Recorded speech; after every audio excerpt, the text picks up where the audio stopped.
Hi, today I'm with Professor Andy Wu, the Assistant Professor of Business Administration from Harvard Business School. How are you? I'm doing wonderful. Professor Thank you for coming. Andy Wu. So I want to read a little bit about Professor Andy Wu. Professor Andy Wu is an Assistant Professor in Business Administration in the Strategy Unit at Harvard Business School, where he teaches in the MBA and Executive Education programs.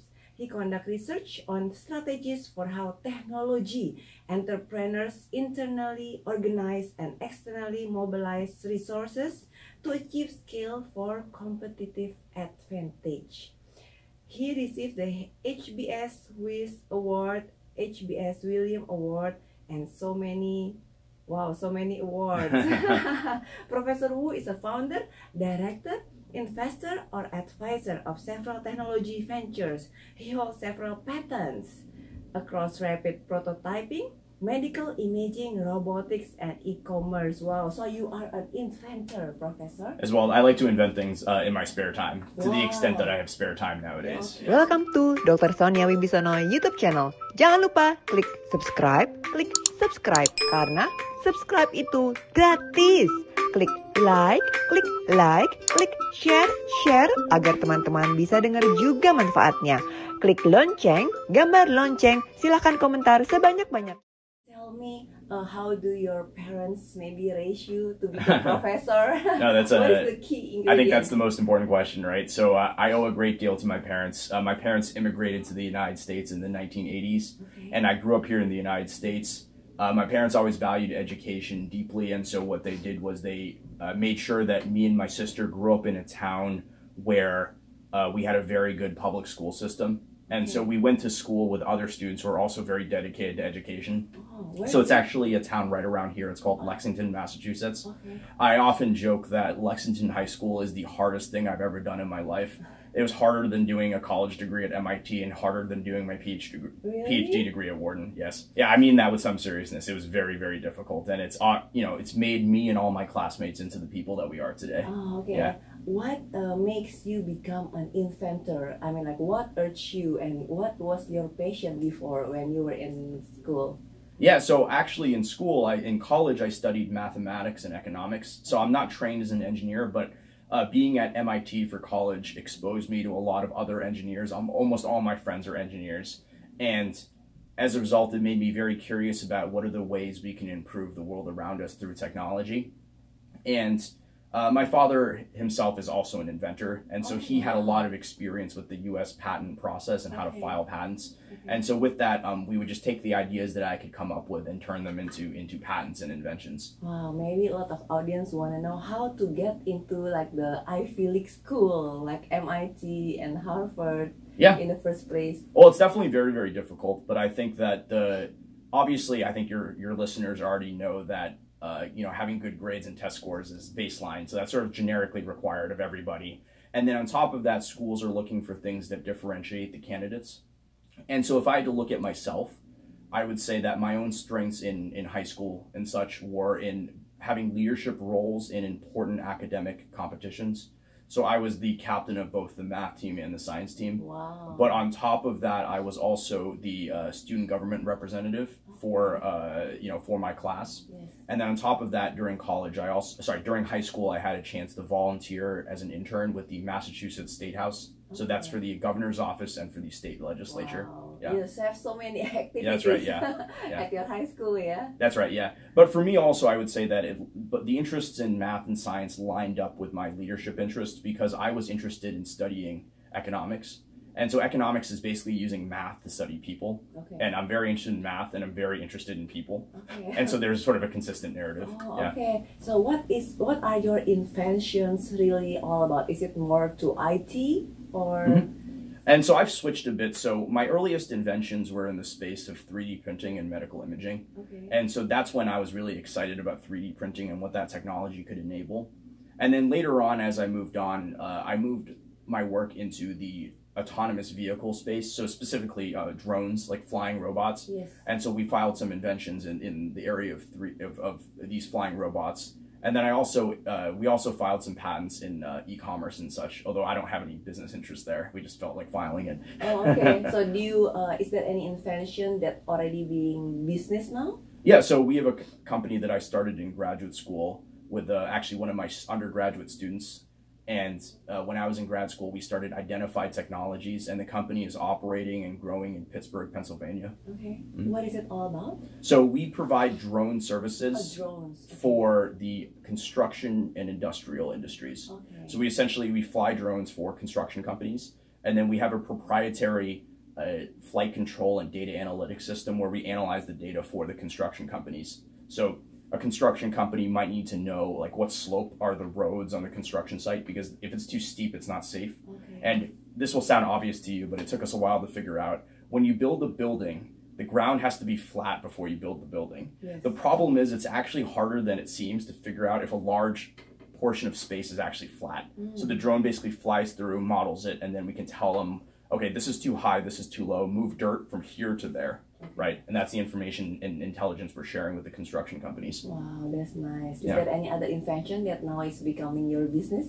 That's the main one right now. The other ones didn't work out as well. It turns out that I guess one of the mistakes I made earlier on in my studies and careers, I took a big bet early on 3D printing, and it turns out 3D printing just wasn't that popular. So it's hard to sell the technology. Really? But now everything is 3D printing, right? A lot of the prototyping businesses. I think the mistake we made was that we thought that we would live in a world by now where people would have 3D printers at home. Where you could, instead of going to the store, you would just print something at home. That is not true, which means the market is much smaller than we thought it was. Maybe it's for the companies. It's for companies, It's for engineering companies designing products. Because I also bought my kids 3D printing, but they that's a great buy. Yeah, they only use it for toys, I think. I'm really glad you did that, because I think that's a great way to expose your children to like engineering and science. And 3D printing is very useful for that. It just happens to be not a consumer product. So what do you think is a good IT business now? Because nowadays everything is like IT, Absolutely. Especially in the countries, maybe developed country that have like fast internet. Right. But in my country, Indonesia, which the internet is not so fast and not so spread around the islands.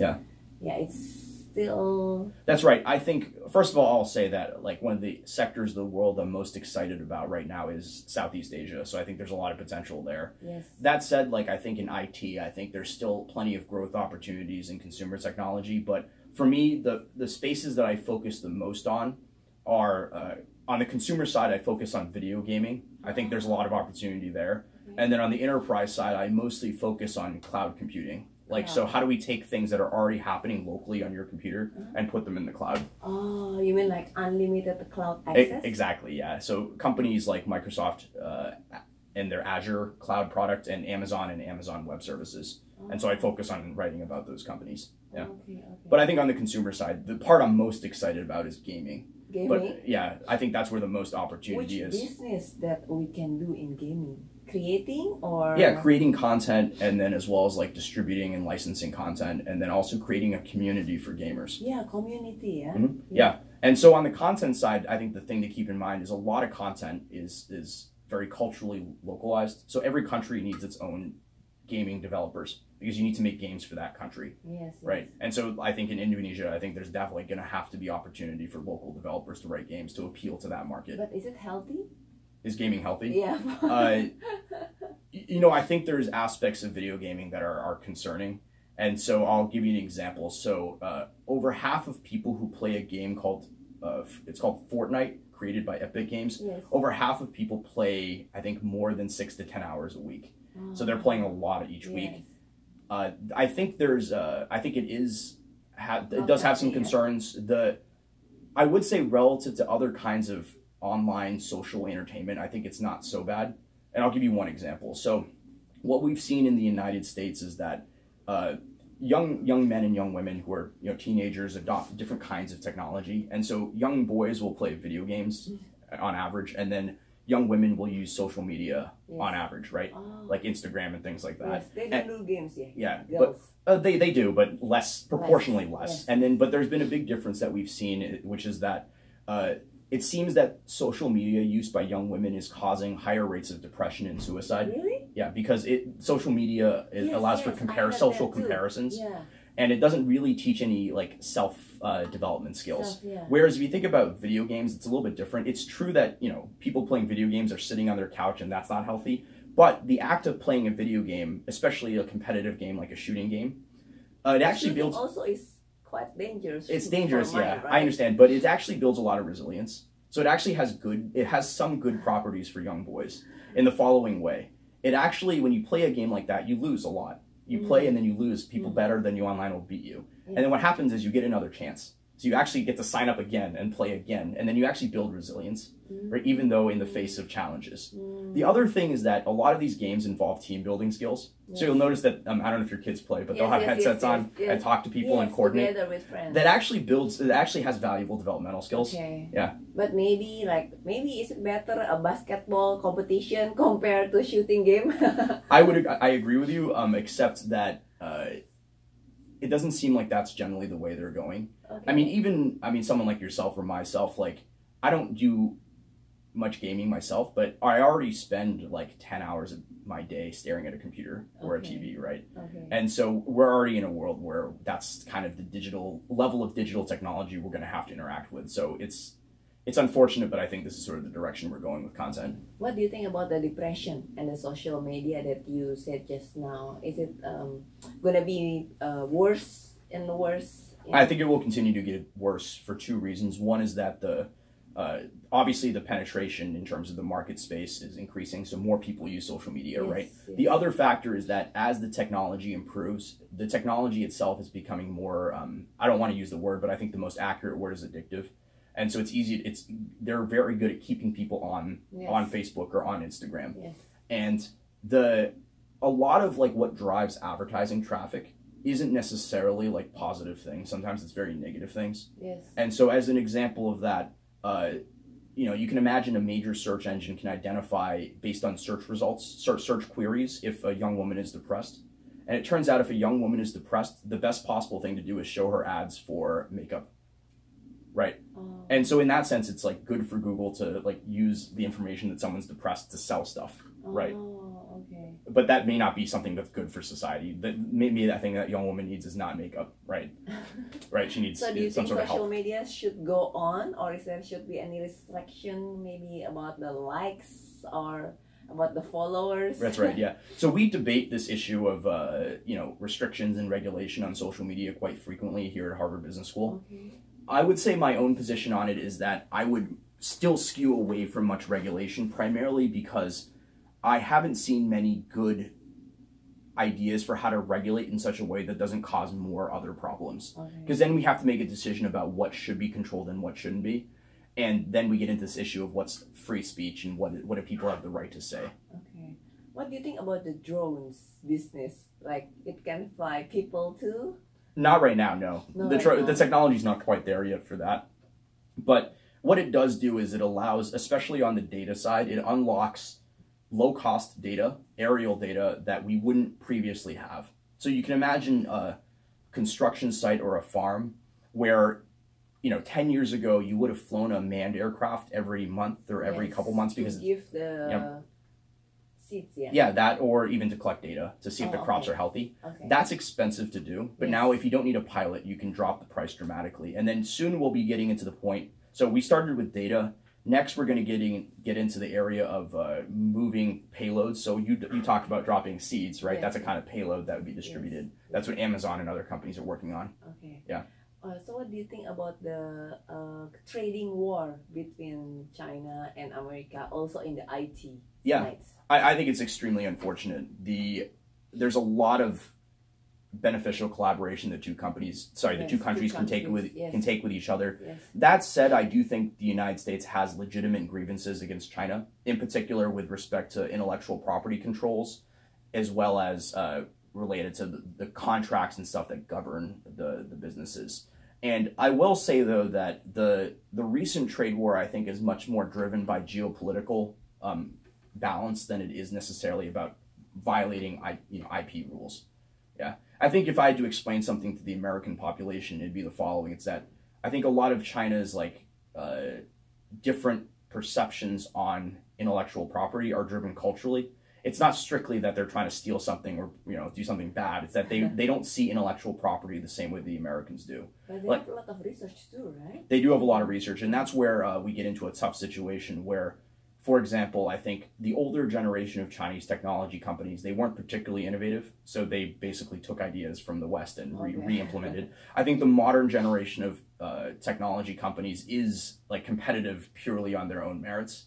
Like, I think Huawei is a company that started off early on. Some of their stuff was copied, but today a lot of their advances in 5G are done the good old-fashioned American way. They spent billions of dollars and invested in developing new technology. Yes, yes. Do you think this will last, the war, or it will stop? Or I think it has to continue in some form because of the shifting nature of the geopolitical balance between the United States and China.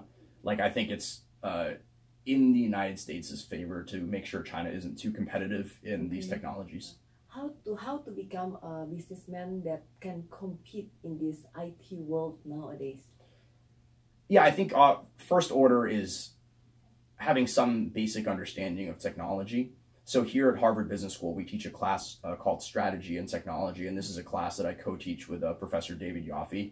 And so in that course, we survey all kinds of new technologies, so virtual reality, artificial intelligence, cryptocurrencies, blockchain, voice recognition, autonomous vehicles, and then we very quickly go over all the technologies and we try to give the students a general sense of what the opportunities are. From there, I think a lot of the other technology stuff can be learned on the job. Besides that, though, I do think that a lot of the same principles that translate into leadership yesterday are true of leadership tomorrow, and I think at least for the next 10, 20 years, the things that we'll look for in a good technology leader are probably the same as we would have looked for in a good generic business leader 20 years ago. Okay. Yeah. So what do you think about the VC now? VC invest in a lot of the new startups, IT business. Do you think is it better to find funding from VC or from the family business? That's right, yeah.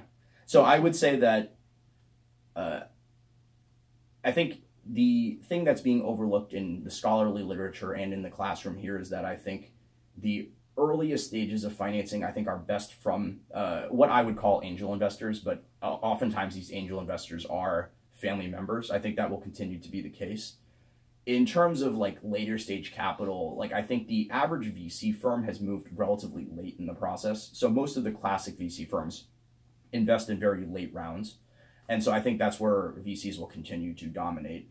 And then after that, like the thing that we've observed in the last 5-10 years is the rise of like really, really massive funds, like things like SoftBank and others.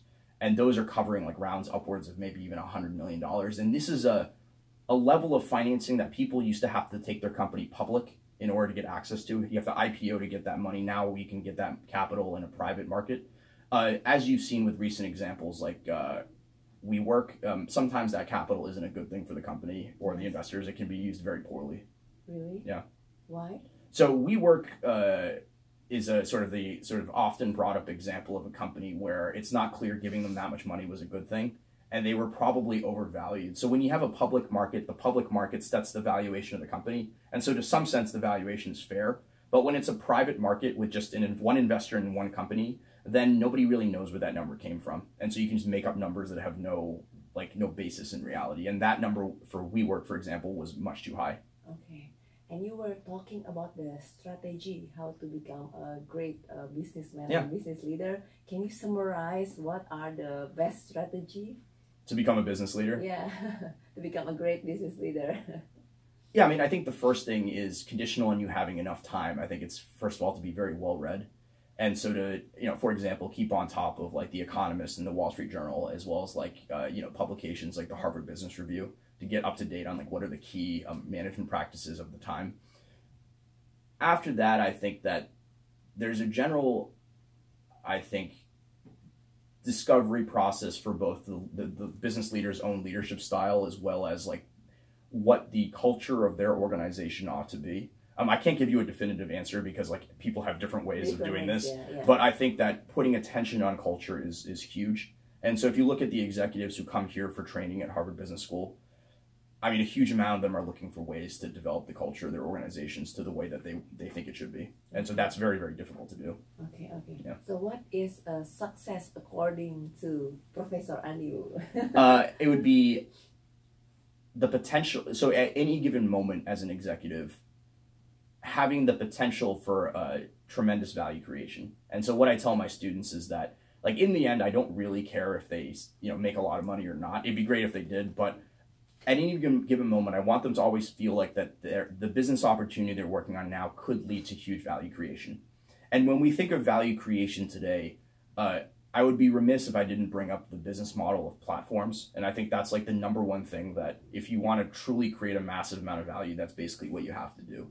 And so when I say platforms, I mean both innovation platforms like Microsoft Windows or Google Android or Amazon Web Services, or platforms like Uber or Airbnb or Gojek or things like that, right? Oh, you know Gojek too? Yeah. Oh, is it famous? Yeah, it's well known here. We have a lot of Southeast Asian students, and they think about it a lot, especially as it's a good demonstration of like the application of like platform business models to more developing countries. Yeah. Is it difficult to make a successful unicorn business platform? Extremely difficult. It does take a lot of like investor capital and a lot of faith. A lot of faith. Yeah, it's a lot of these are big guesses. So for example, like these ride sharing platforms like Grab and Gojek, the basic ride sharing model may not be that profitable. And so they're taking a huge bet that they can find some way to monetize that business. But the truth is today, we don't know how that's going to be monetized. Do you think Gojek is profitable? I don't know their numbers, but I would hesitate. I don't think it's that. Like their core ride sharing business, I would be skeptical if it was profitable. Because it needs to market a lot, the marketing campaign. And also the subsidizing of drivers. So all these ride sharing companies are actually spending a lot of money to essentially drive the price down on the rider side and increase the compensation on the driver side. Yes. And so it makes it a relatively unattractive market, all else considered. Okay. Yeah. What is the profitable market now? Platform. Like certain kinds of like technology platforms I think are quite profitable. Like they're still in the process of growth, but I think the cloud service providers like Amazon Web Services and Microsoft Azure will be extremely profitable. I mean, in a comparative basis, for example, like Airbnb is actually a lot more profitable than Uber. Oh, really? And so even within sort of sharing economy platforms, there's a lot of differences. It just happens to be that ride sharing is a particularly difficult one. Yes. Yeah. Oh, now Amazon and Microsoft have the platform for iCloud. For the cloud, yeah. Yeah, for like unlimited iCloud. Limited. You have to pay, but yes, in pay. theory you can be unlimited. But yeah, no, I mean they're getting a lot of money. So for example, Netflix lives on Amazon Web Services, right? Okay. So like a lot of the Netflix money is going straight to Amazon. Okay. So what is your future dreams? For myself, or yes, for yourself, Professor Andy Wu. I'd love to continue on my research agenda. I really have a strong passion for teaching. You mentioned the awards earlier. It's mostly for teaching. And so I really have a deep passion for educating, both at the MBA level as well as the executive education level. I think in the future I'd love to also teach undergraduates. I think that'd be fun. Besides that, I think there's a tremendous opportunity here at Harvard Business School to translate our research into practice. And so I like the idea of doing my scholarly research with my PhD students and then taking that knowledge and turning it into knowledge that managers can apply in their companies. And that's actually a big reason I do business research. Is because you can take the research and put it into practice, and you can actually improve companies. Yes, apply it. Apply it. Okay, thank you so much for your time, Professor. Yeah, great. Andy Wu. Thank you very much. It's a pleasure. Yeah. Thank you.